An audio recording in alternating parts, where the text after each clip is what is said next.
thank you for joining me. This that I just put up here, because I only have 45 minutes to teach you guys today. And so that's like a very quick, I was trying to think like, how do I like cram in as much info as I can and, make an impact and help you guys. So I realized too that if you guys want to follow up after this, like I have this training that's online, and it's going to help you pose better, light better, and just create beautiful photos in as little as 15 minutes. So you can take your phone, scan it, and then that'll take you to the website where you can sign up, and it's a free training that I have available. But while you're doing that, thank you for having me. My name's Tran. How many of you already familiar with my work? Cool, there's a lot that have not seen my work. No, that's awesome. So a little background about me. I have been doing this for like 15 years now, which time really flies.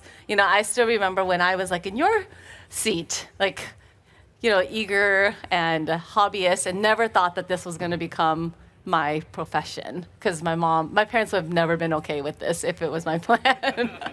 But I was just very fortunate that right place, right time, my work was seen by the right people, referrals got out, and then, now I'm up here on stage talking. I would have never imagined that 15 years ago. So thank you for having me. Thank you for giving me the space. It's such an honor to be here on World Photography Day celebrating this with you guys. So today, I wanted to share a little about my process for unlocking your creativity. So how many of you have been at a photo shoot or trying to photograph stuff and just feel like a block? It's just like, what do I do next? And then you sometimes feel like you're taking the same photo over and over and over, right? So I've been there too. And for those of you who don't know, I used to be a high school physics teacher. I got my bachelor's in physics. So my brain works very analytically, but I'm also a creative. I was a creative who was kind of forced by my parents, Asian parents. But what I love is that I've brought that type of thinking into my photography. So everything has a system, everything has a process. And that's what I'm excited to share with you today, that even creativity has a process. So to give you, since most of you have not seen my work before, to give you an idea of what I do, I tell stories. That's how I see it. My medium happens to be, through a camera, whether it's stills, started dabbling in video as well during the pandemic. But I love stories. Anytime there's a story, I am inspired by it. So you can see these are some of my baby work. I love capturing womanhood, the transformation, that a person goes through when they become a parent, babies as they're growing up, children. I love seeing growth and change and documenting that for people. It's such an intimate moment, and I'm very honored that they allow me to be able to share that part of their life with them. A lot of them come in and they open up, and it feels almost like a therapy session, and I'm just like, wow, they really, are being vulnerable, and that inspires me. That is part of my creative process as well. I think that connection is very important. I also do weddings. So it's another big milestones in someone's life. I love seeing that. I love not just the relationship between the couple, but also the relationship between their parents, between the wedding party. I love hearing the stories of how long have they known each other? Were they high school friends? I have 2 young boys myself, and whenever we hang out with their friends, I didn't realize that not everyone thinks this way. But I'm always thinking will you become one of his best man one day?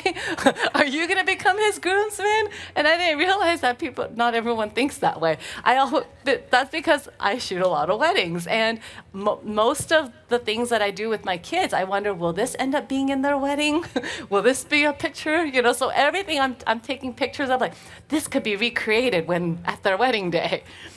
So I do this also for my clients when I'm photographing their kids, and there's a sweet moment between, child and parent, I'm always thinking like, oh, this will be so cute to recreate, on college graduation or on wedding days, right? So I do think that far ahead in my storytelling.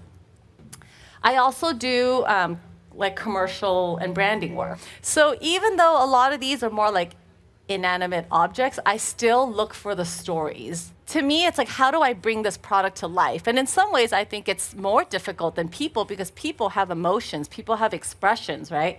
But when you're photographing products, it's like, how do I bring feeling to this so that it's more than just another cupcake or another flower? So, I'll be kind of going over my process for that as well. Like, how do you unlock this creativity? How many of you photograph people? How many of you photograph landscapes? What about products or things like flowers? Okay, awesome. That gives me an idea of like how to cater this talk to you. The other thing that I do that I love are mini sessions. So these are 15-minute portrait sessions. So all the stuff that you see here, like every year I host twice a year where I come up with a fun set and I allow people to come in and it's 15 minutes. I schedule them like 3 in an hour.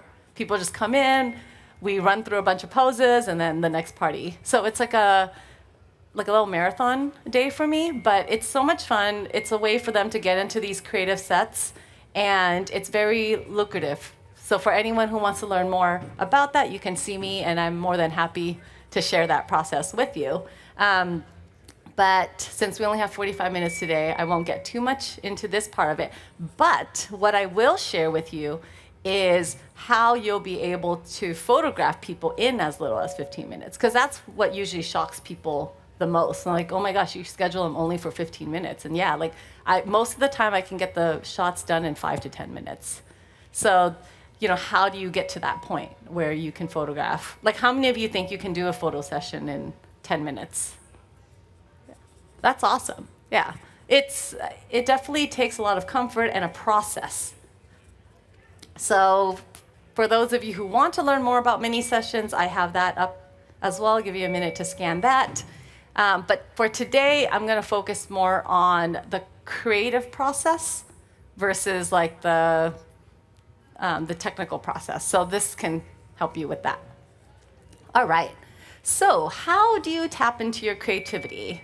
Like, anyone want to, off the top of your head, like when you are about to walk into like a creative shoot, does anyone have a specific process that you go through that you want to share? Yeah. Mood board. Awesome. So she creates a mood board. Do you create it? Your clients create it? Okay, so she creates a mood board. I love it. Okay. So her mood board has, for example, color palette. I think that's like a really key component too, because your color palette can influence the mood, right? Whether it's going to be bold, bright colors versus pastel colors. She also mentioned like inspo, scenes or images from other stuff to give people an idea of what you're trying to create. If you are working with models or designers, for example, or even clients, it's good to have this mood board because it helps communicate what's in your head so that the rest of your team is able to help you communicate, execute. So for today, my objective for you, like level 1 is like, more if you're just starting out, would be like, how can you start creating consistently portraits that you love?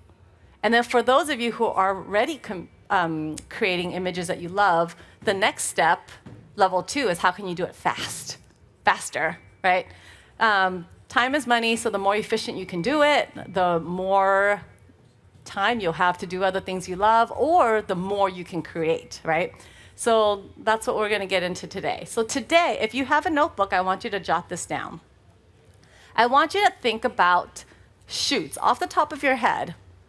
Shoots where you felt successful and awesome. Like, I mean, how many of you had that experience where you just feel like you're on a high, like during the shoot, like, this is awesome, right? Like, you're loving all the images you create. You walk away and like, wow, like, I want every shoot to be like that.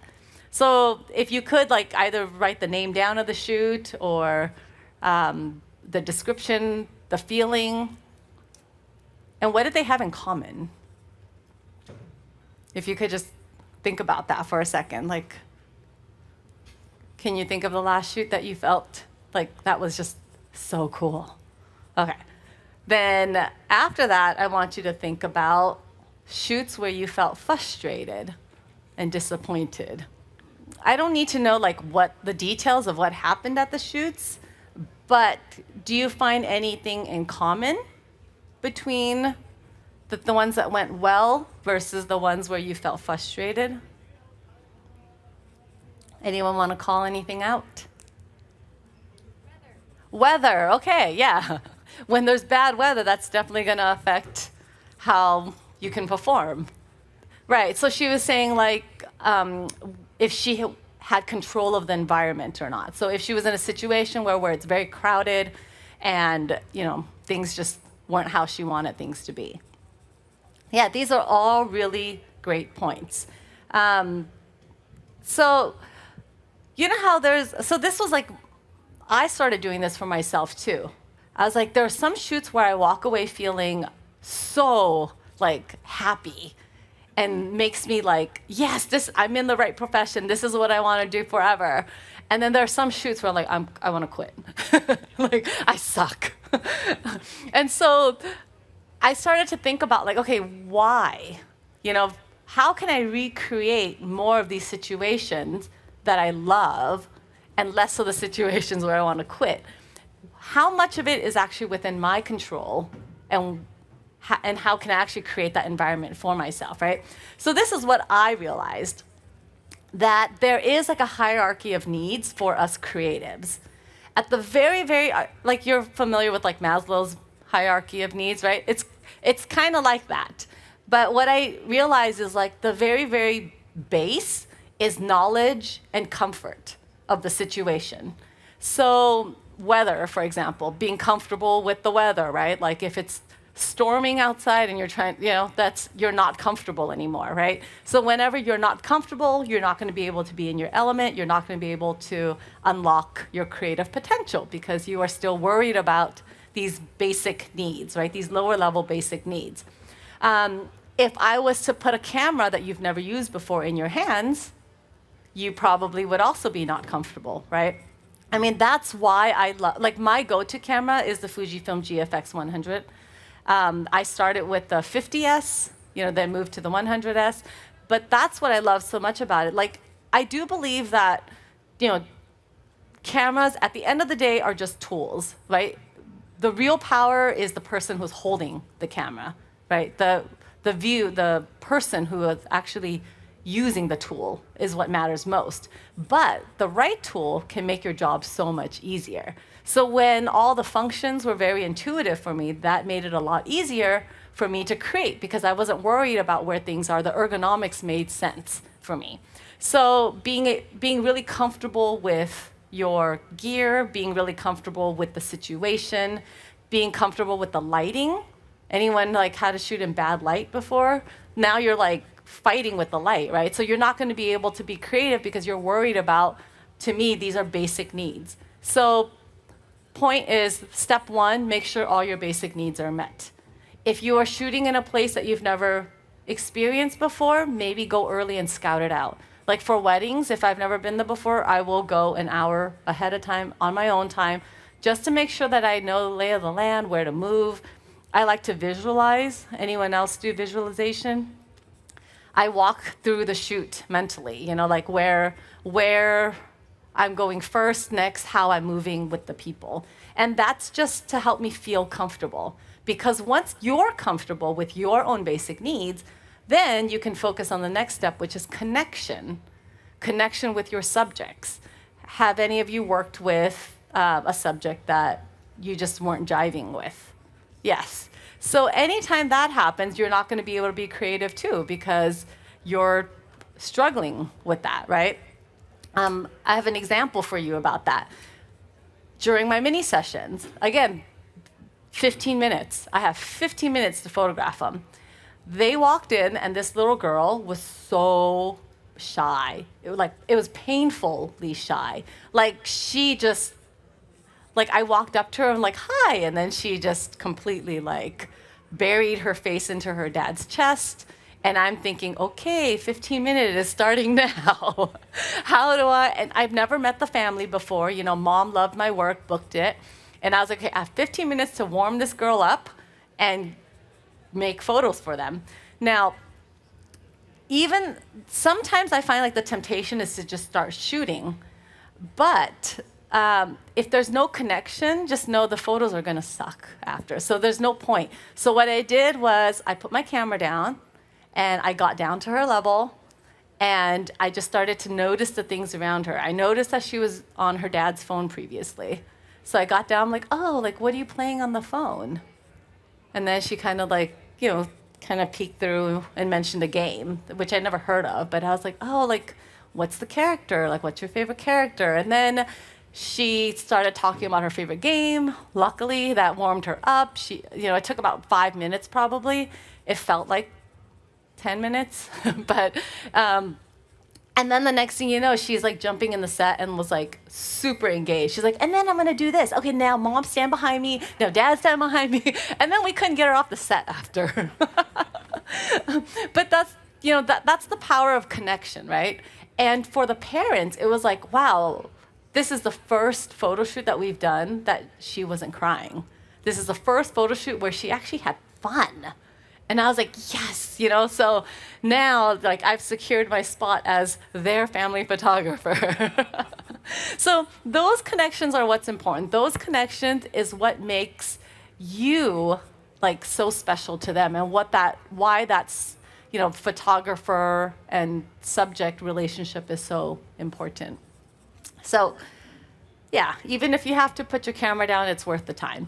But once you have established your basic needs, once you've established connection, then you've unlocked your creative potential. Because at that point, you're both just having fun now, right? So that's the point that we want to get to. And later in the photo walk, you'll see. Because for the photo walks, for example, I don't know who the model is. I don't know, I've never been to this part of Seattle before. So we're going to all explore it together. But I'm going to share with you that process of how do we get to the point where we're unlocking our creative potential and not worrying about all the lower level basic needs type of stuff. This is another example from a wedding day. This was actually the wedding day. This was like 15 minutes before they had to walk down the aisle. They were inside the foyer. It was an outdoor wedding, so they were supposed to walk out the foyer doors. And they were gathered. They were standing around. I happened to be upstairs, and I looked down. I was like, this would be so cool. And I just looked at them and said, hey, would you be willing to lay on the ground? She had 6 bridesmaids, so 3 of them were willing to lay on the ground. And we did it. And I love the image that we created from this. But we wouldn't have been able to do that had I, one, not been comfortable with working with that light, because we had a very short time. She was about to go down the aisle. 2, if I didn't have the rapport with the bride for her to trust me enough to lay down on the ground in her wedding dress 15 minutes before she had to go down the aisle, right? So that's like the power of connecting with your subjects. And so when you go out there with the photo walks later, talk to your models a little bit before you just start photographing them. We're trying to come up with a story for them, right? Like, so what is her story? Like, she has a very close group of friends who are willing to lay on the ground with her. So how do I capture that, right? She's very elegant. So how do I get her to look like this very elegant person, but also very down to earth, who's willing to lay on the ground, right? So these are all the feelings and the story that I'm trying to create in this image.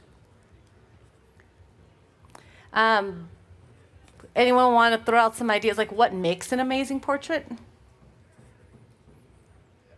Like, think about this morning. How many of you woke up this morning or any morning and opened up Instagram? Anyone has that habit? Just me? Okay. So think about when you're scrolling, the last time you were scrolling Instagram. Think about like an image that made you stop. What made you finally stop scrolling? It makes you feel something. Or smell? Personality. I was like, you could smell through Instagram. Okay. But yes, it has personality, so something unique about it, right? That it connected to you emotionally, but it also you felt like you could understand this person or this thing that you're seeing, right? So, is there a formula to creating an amazing portrait? So remember, again, for me, I like formulas to things because I like things to be repeatable. I think that comes from my science lab background, right? Like everything needs to be repeatable. It's an experiment, right? When you're first starting out in photography, you're experimenting and it's great. You should experiment a lot because this is your time to find out, try different genres, try different styles, try different lighting to see what you like. But once you find something that you like, how do you repeat it? That's the key, right? Like if you're trying to establish yourself as an artist, you need to be able to have a repeatable style. So how do you create this formula for yourself so that you have a very recognizable style so that people, when they're hiring you for your style? For those of you who are in business, or even if you're not, right, like, but have photographed people, you probably know the difference between, like, the feeling of, like, when someone completely trusts you as an artist and, like, lets you just run wild with your creativity versus the people who are micromanaging you. Right, the people who hire you and like, okay, well now, like, shoot it like this. Oh, can you get down lower? Shoot it from, right? Like, I've had people with their cell phones do that. Like, oh, a passerby, like, can you take a picture of us? And they hand me their phone, and then now they're telling me how to shoot on their phone. And that's where my 9-year-old son would be like, my mom's a photographer. I'm like, don't tell them that. But yeah, so there is a formula. I like my triangles. I like formulas for everything. So one, for me at least, when I'm creating an amazing portrait, the ones that I love the most, I found that they all have these in common. The very, very first step is to have a clear vision or purpose of what you're trying to create and why you are creating it. I say this as an example because, for example, if I was to show you a picture, I should have just like really scanned my passport picture for you. Like, but for example, like a picture of me on a white backdrop, right? Very boring.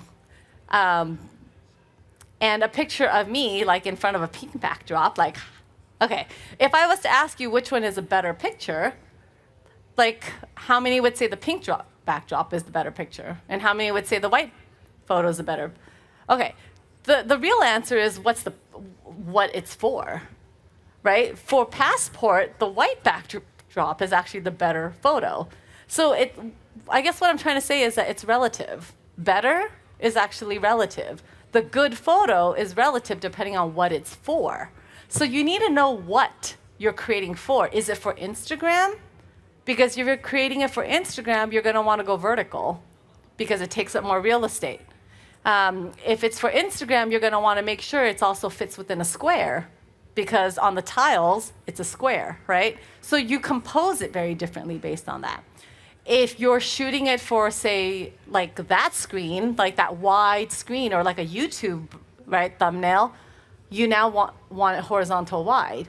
For example, I could have the most amazing image for Instagram, and you might have experienced this as well. It's the perfect square thumbnail on Instagram, right? Now I'm trying to drop it on my YouTube channel, and it doesn't fit into the horizontal. Now the photo sucks. And vice versa, right? I could have the perfect hero image on my website that's horizontal, and now I try to drop it in Instagram, and it sucks. So you need to know what you need that photo for. And when you are shooting for your clients, or subjects for that matter, it's really important that you find out what the why is. So I always ask them, like, where is this going? Especially for my commercial clients. So, for example, when I shoot bouquets, like the flower bouquets or the food products, I'm always asking them, like, is this for social content or is this for website content? Because I frame it very differently and approach it very differently. So that's what I also recommend for you as well. And if it's not for clients, but for yourself, like building your own portfolio, you also need to be aware of that too.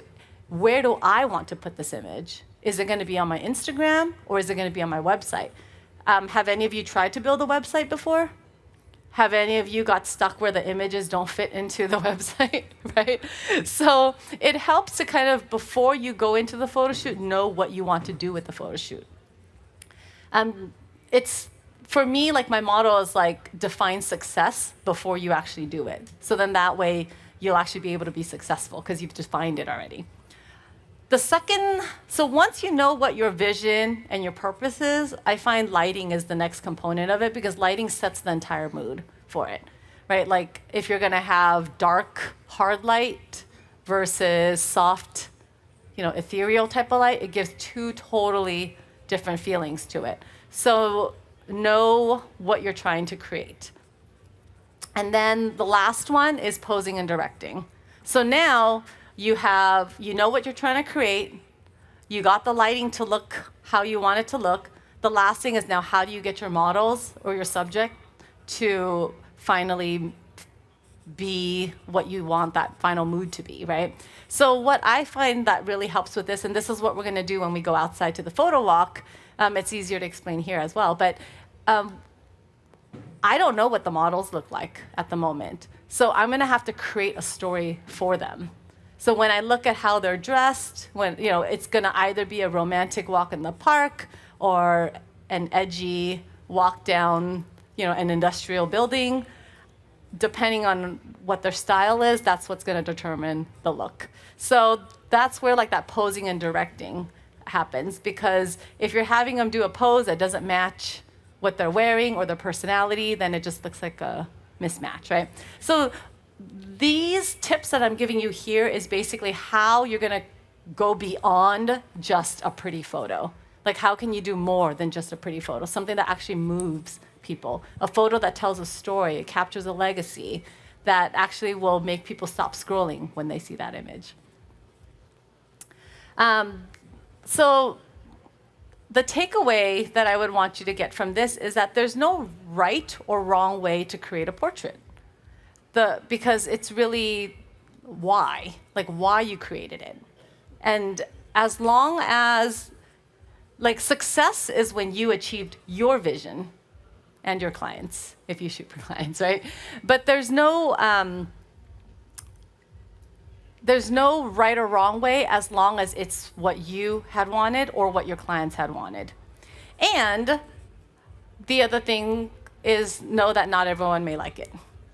But as long as you've met your goals and your clients' goals, then you should be proud of it. But that's why I think it's so important to have that clear vision to begin with, because if you walk into a shoot without a clear vision, it's easy to start getting pulled by all the different people. And have any of you photographed weddings before? Okay, have you had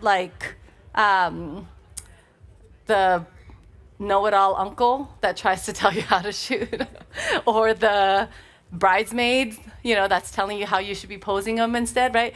When you're in a situation that there could be a lot of influences. I've also done commercial shoots where there's the art director and the marketing director, and they don't agree on things, and one is telling me to do it this way and that person's telling me to do it that way. It's like, okay, wait, hold on. I get that not everyone's going to like it, but we need to at least have a clear idea of what the goal is here and what the purpose is, and I'll execute that, right? So it's and I guess I'm telling you this because sometimes when people don't like your stuff, it can kill your creativity. And I want you to be aware that it doesn't matter what everyone else thinks. Just know whose opinions matter and work around that, right? Including your own. Execute that vision, and what everyone else says, it doesn't matter. It's okay. I'm going to show you one example of a shoot that I did. I loved it. It was an engagement session that they let me completely style and plan. So I had full control of wardrobe, styling, props, the storytelling. It was a photo shoot, and I got them to do a video for it, so I got to film video and photo side by side. I guess I'll tell you the technical part now, so when you're watching you can see. I had my GFX on around my neck. I had an XT4 on a monopod, and then I was shooting stills and video side by side at the same time. And yep, by myself. I had a team help me with styling, so they were helping me with other stuff. But this video that I showed you is entirely with clips that I did myself, photo photo and film. And if you have technical questions, you can ask that, like after you see it. I'd be happy to answer, but to give you context. I've heard a story, I've heard it said, I've come to believe that love is a bet. Sometimes you win and sometimes you lose, and sometimes it calls you right in the move. Come to my table, come to my bed, go easy my hunger, easy my head, bringing me fire, bringing me water, taking me high, taking me down.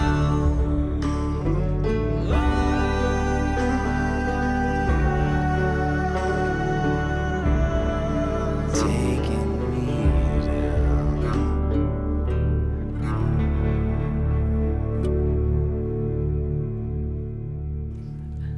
So that was a shoot where I left feeling so happy and proud. I left thinking like, yes, this is what I want all of my sessions to look like, right? I was so proud of the finished product. I showed it to my husband. He's like, I hate that. He's like, why is the guy topless the whole time?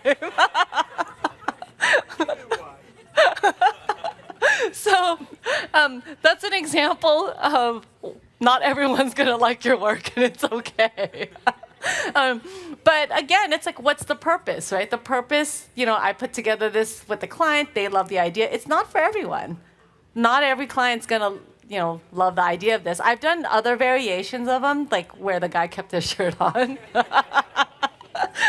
But, it was a vision I had. It was my idea of what young love is like, like your first home together, cohabitating, and what early life, it's like a romanticized idea, brushing your teeth together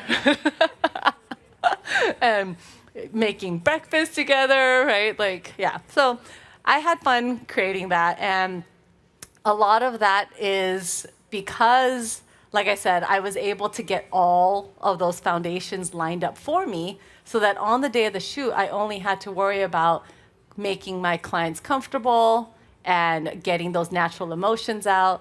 And when I have these crazy ideas, to just see that they'll like, hey, what if you take your shirt off? So today I was gonna just spend like 15 minutes showing you like live with the model and going through that process together with you of how do we create this. Thank you. Okay, so I'm using a camera that is not mine. So what I'm gonna be using today is the camera to cloud technology. Have you guys heard of that? Where as soon as I take the photo, it's uploaded through the Wi-Fi onto a gallery link. So this has been really great for collaboration, especially, like I was saying, I do photo and video. I don't do my own editing anymore, so I do have an editing team. The minute that I'm taking the pictures, the editors can already get the footage that they need. I also like it because it tells you when it's like something is in queue, so that they know to anticipate something coming and that not everything is up yet. Versus when I used to do it through like Google Drive or Dropbox, they couldn't tell. So they would download thinking that they had everything already, not knowing that there was like 50 more files on the way. But this one will actually tell you the progress. Okay, cool. So I'm just gonna take a test shot just so you can see how this works. Right, so I turn on one light for now just to see what I'm working with. I can already see it's hard shadows, but maybe that's what we'll play with to see.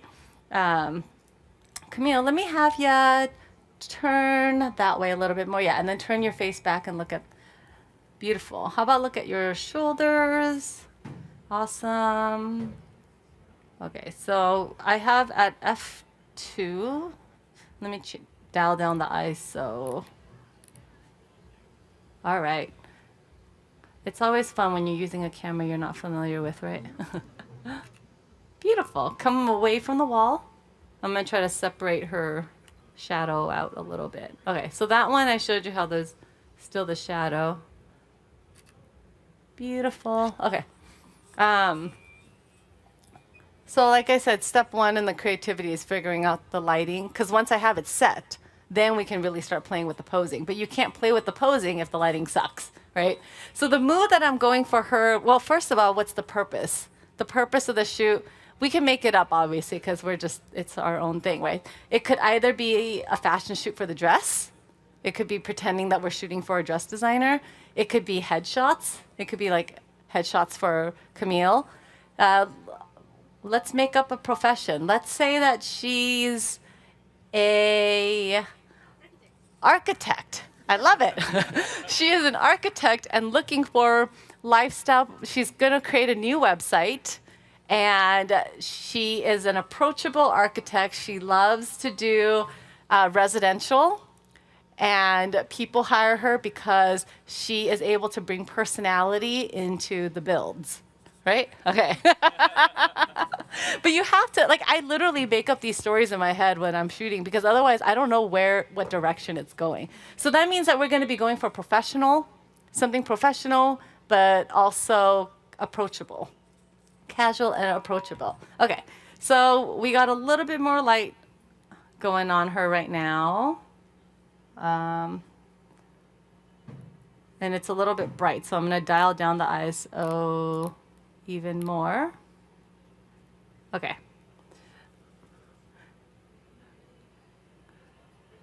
I wish she had like props, like holding something, like a notebook or.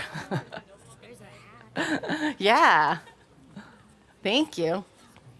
Okay, your inspection day. Maybe just kind of holding it down to your side. Yeah. Come away from the wall again. Yeah. So I'm having her step away because of that shadow in the back. Cute. What if like kind of like laughing? Yeah. Like we're having a conversation. Yeah. Super cute. Okay. So what I'm going to try this time is adding a little fill light on this side.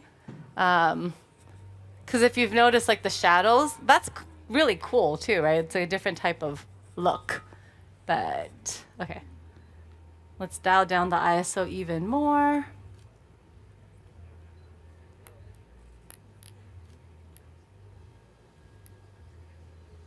Cute. Cute. Okay. So, here.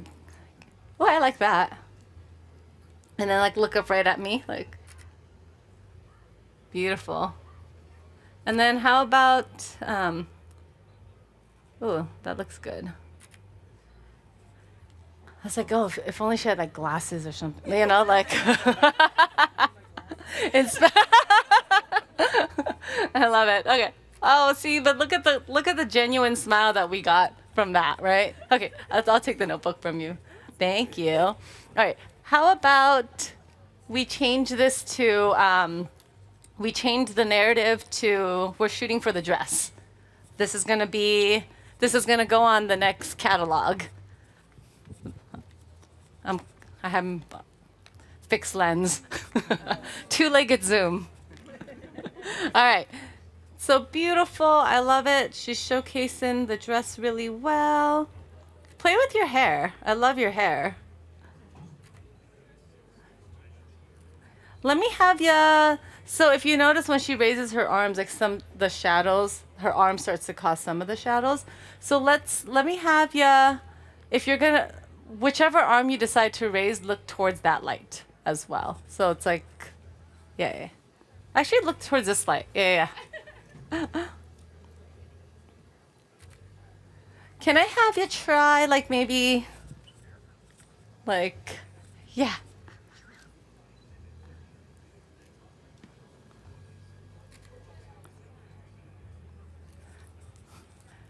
I like how the pink, black, and white polka dots are coming out. All right, so let's go back to,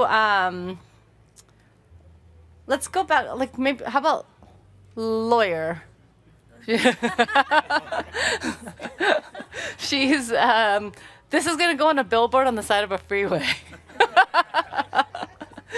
Yeah, so now we're gonna be more like power pose. Let's have some of the hair come in front. That looks good. Yeah, okay. And I want to see how I can soften some of this light on her. Maybe feather a little bit so that it's not right on her face. Okay. Maybe lower? Like more.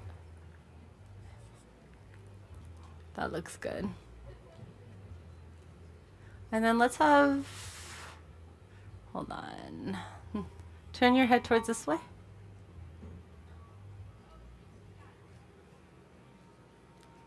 I'm used to shooting with like a really long lens. Let's go hair on one side.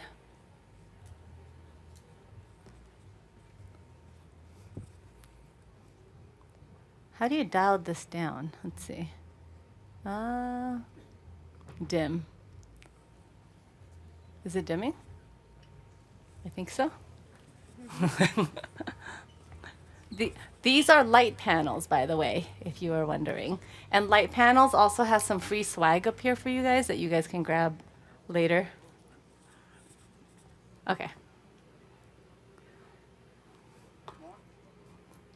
Yeah, that looks good. Yep. Beautiful. Turn.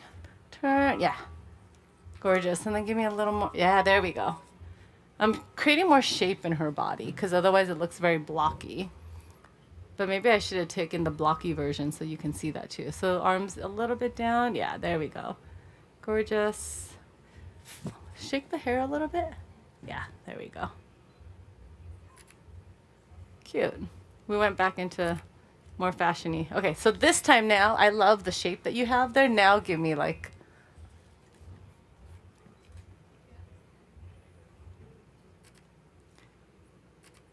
Cute. Love it. Okay. Let's have... I wish there was like more props for her to like lean on. Her hair is so phenomenal. I know, I love her hair too. Let me have, what if you bring your hair, ooh, I know. Try to like toss your hair down. Okay. And then, yeah. I don't know if I have enough. Ooh, take your shoes off. It'll give me like another 2 inches. Okay. Yep, go for it. Okay, try that one more time.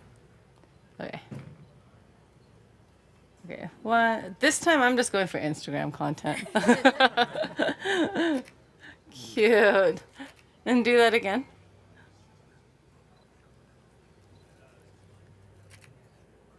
Okay, hold on. Let me try to get. Oh, no, I liked it what you did right now. Yeah. Okay, cute. Oh, that's adorable. I love it, love it, love it. And it looks great when you're looking towards the light. Cute. Sometimes it just takes a little hair shaking to loosen up. Adorable. Give me another flip. I want to try to catch it.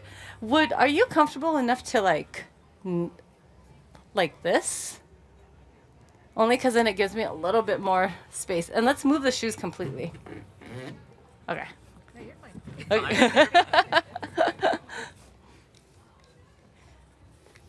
All right. Ooh, that's cool. Okay, do that again. Lean forward. Okay, when you're ready, go ahead. Cool. How did that come out? Let's see. I'm not doing any live previews or like. I like that though. Stay there. I like that one. That looks good. Here, I'll keep shooting while we wait for it to upload.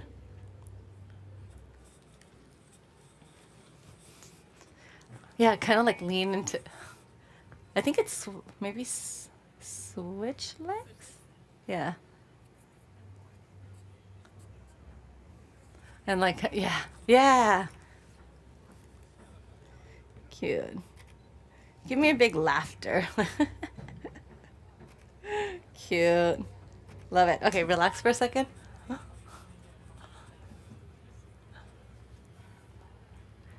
I could probably redo her hands on that one.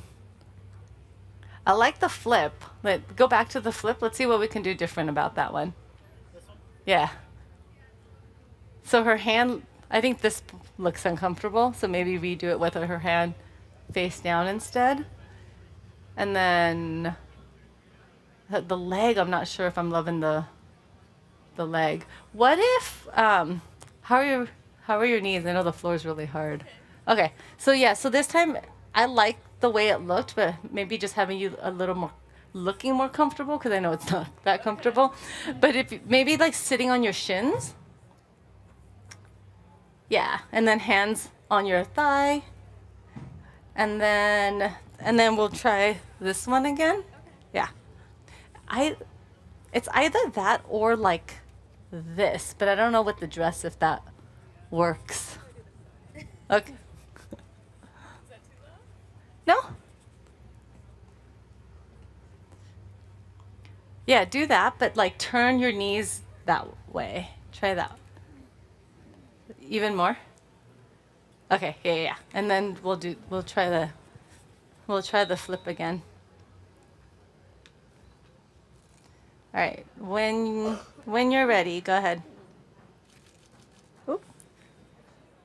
Either scoot the shoes back or scoot forward a little bit. So what I realized once she flipped back, it got into her shoes. Okay.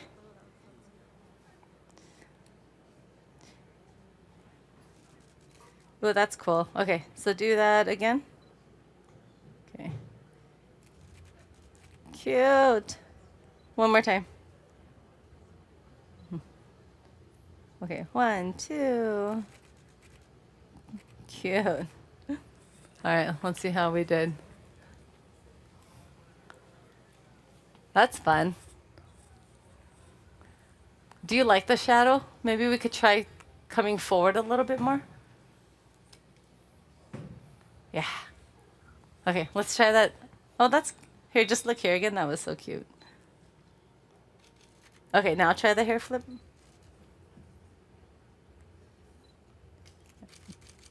Gorgeous. I love the laughter too. And then give me a mermaid sit.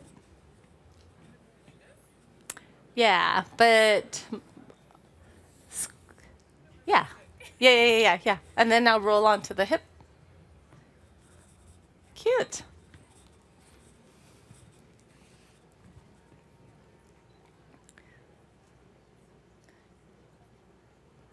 Gorgeous. What if you look this way? And yeah, like that. Cute. Love, love, love. The arms, not so far back, more like, yeah, there we go. Okay, and then tip back, gorgeous. That's giving a little more separation from her arm and her face. Beautiful. Okay, that looks good. All right, let's analyze. Yeah. Thank you, Camille.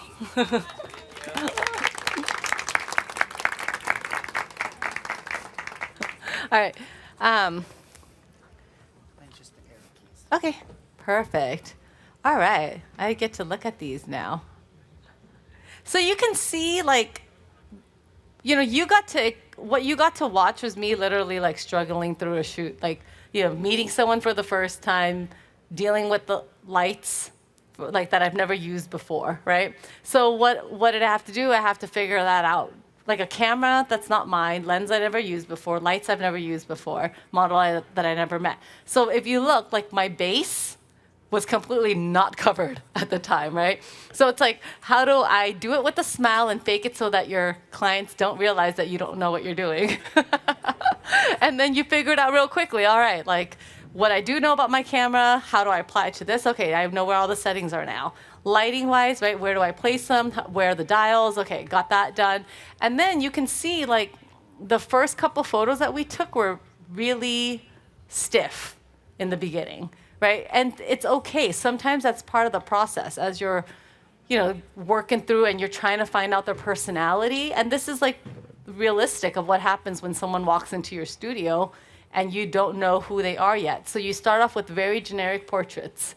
And, as they start to warm up, then that's when you can start creating more fun stuff. So let's see.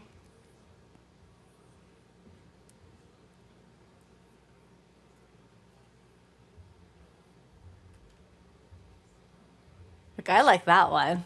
That's what I was trying to create, like just something that like is a little bit mysterious, I guess, you know, like more interesting, not your typical. Yeah.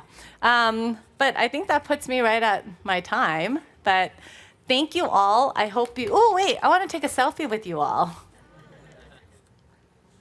Okay, let's see how this works. I have no idea how my lighting is, but. Okay, everyone say hi. Yay! Okay, I'm going to do it for a video, so I actually want to hear you guys cheer this time. Yay! Woo! All right. It's funny, like I went out with my family and I did a picture like that with my parents. And my mom was like, why don't you use the front-facing cam? And I was like, because this cam is better. And she's like, but then you can't see. How do you know if you're like in the frame? I was like, experience, Mom. Thank you.